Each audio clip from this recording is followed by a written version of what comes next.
যাতে বিশ্ব ভ্রমণ্ডে তাতে এই মানব ভাণ্ডে, কিন্তু আমার এই মানব ভাণ্ডে যে আছে কোথায় আছে, কিভাবে আছে, এটা জানার জন্য মুর্শিদের কাছে, আমার মারিফাতে একজন কামেল গুরুর কাছে নিজেকে দাখিল করতে হবে।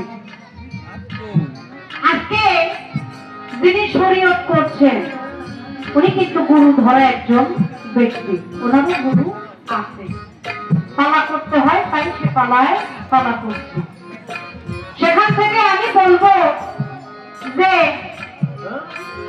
মুসলমান ঘরে জন্ম নিয়ে নিজেকে মুসলমান হিসেবে দাবি করে যে আমি মুসলমান, কিন্তু এই মুসলমান শব্দের অর্থ হচ্ছে আত্মসমর্পণকারী, কি বলেন তাই না?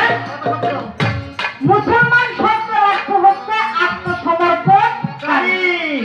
যেই পর্যন্ত একজন ব্যক্তি নিজেকে একজনের কাছে আত্মসমর্পণ না করলো সেই পর্যন্ত সে প্রকৃত মুসলমানই হইল না।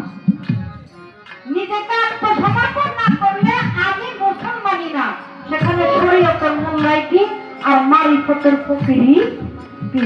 আমার নিজেকে আগে সমর্পণ করতে হবে, একজনের কাছে দিতে হবে, তাহলে আমি যদি নিজেকে মুসলমান হিসেবে দাবি করতে পারি। তারপর কি বলেছে?